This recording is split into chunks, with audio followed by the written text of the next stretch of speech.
No, it wasn't decisions. It was done on purpose. This is globalization. This is blowout economies with shock therapy, as the IMF says, to consolidate them. And prepare the nation for a new age.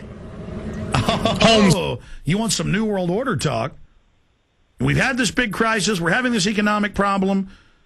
It isn't caused because of globalization by design. It's because we're all bad as Americans. But don't worry, I'm going to prepare you for a new age. Listen to that. Listen to that again. Network of violence and hatred. Our economy is badly weakened, a consequence of greed and irresponsibility on the part of some, but also our collective failure to make hard choices and prepare the nation for a new age. Did you hear that? So again, the very banks that represent him, the very banks that he pushed for the banker bailout to fully take over and give them governmental power, and they won't say where the trillions are, he's now saying give them even more power. These are the very people that were irresponsible. No, they carried out a military operation, a financial warfare op against us. So now we're all responsible, and we've got to accept the new age, which is giving them total world government power as announced by Newsweek. Homes have been lost, jobs shed, businesses shuttered.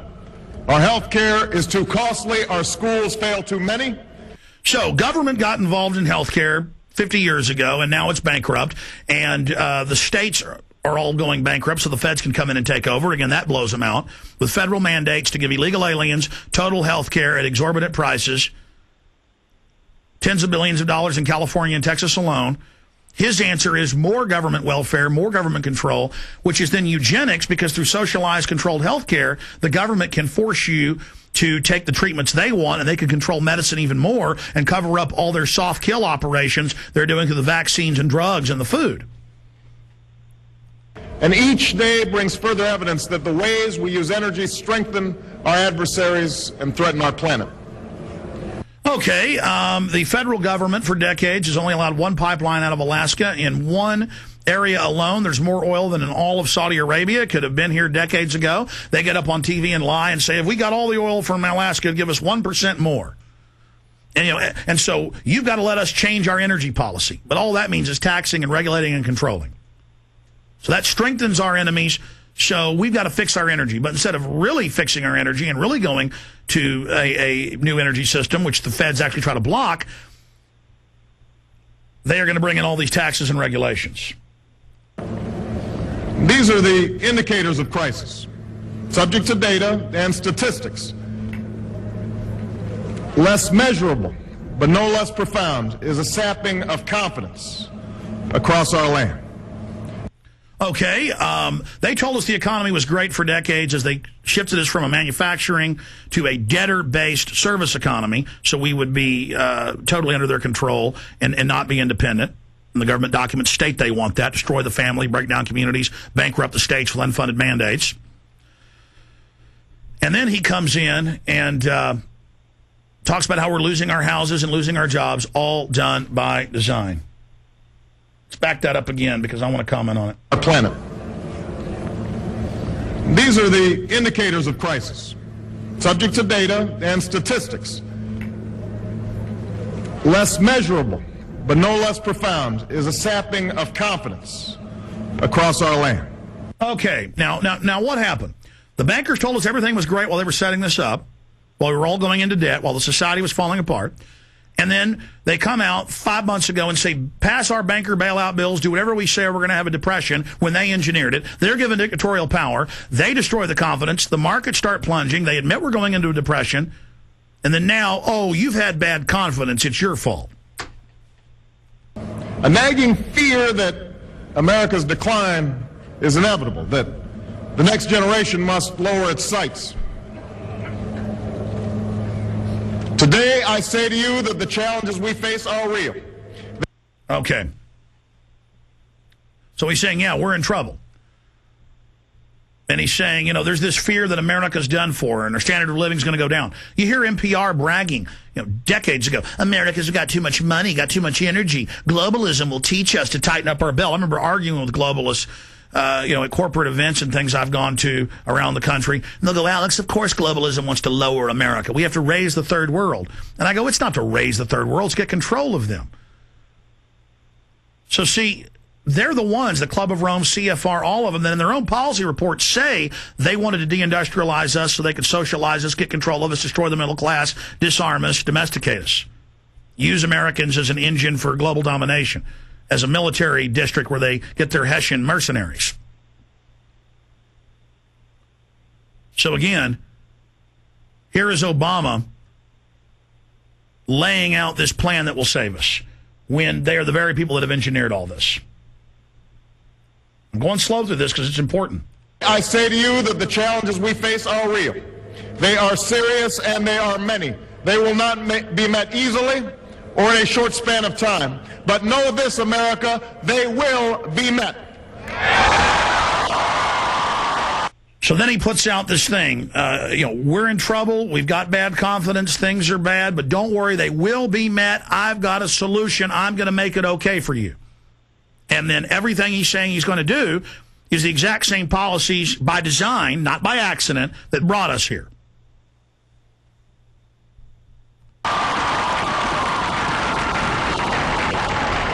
On this day, we gather because we have chosen hope over fear, unity of purpose over conflict and discord.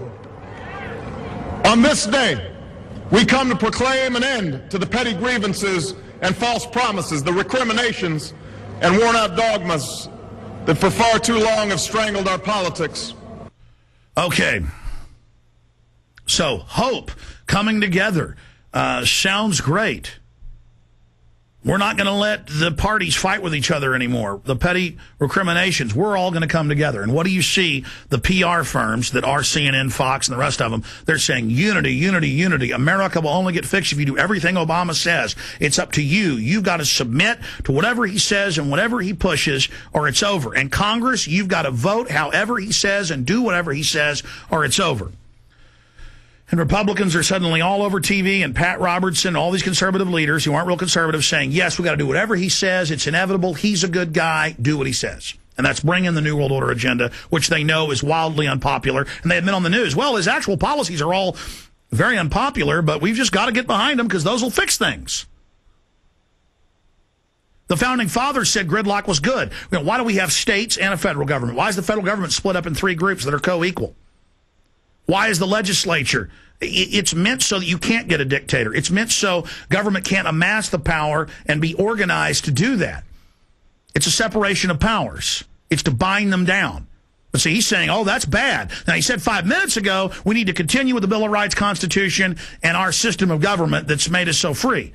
Now, though, he's coming in and saying things that are diametrically opposed to that. And any time in history, when you see media and culture in unison, and the comic books and music and TV and the Hollywood stars saying we got to do whatever this guy says. He is the Messiah. He is the world king. This is a coronation of a king. He can do it. He can fix it. Anytime that happens, it's Hitler, Stalin, Mao. And even the Washington Post admits this is all very fascistic. But they say that's okay because it'll save us. We remain a young nation, but in the words of Scripture, the time has come to set aside childish things. Okay, everything there he just said is a lie. The United States is now older than the Roman Republic when it fell. The United States is the oldest continuing government system in the world. 235 years old. It's the oldest, 1776. 230 plus years old. It is the oldest government, continually operating government in history. Another lie. Then he quotes Scripture to manipulate people religiously. There's another point I wanted to make. I got to back it up even more. Petty grievances and false promises, the recriminations and worn-out dogmas.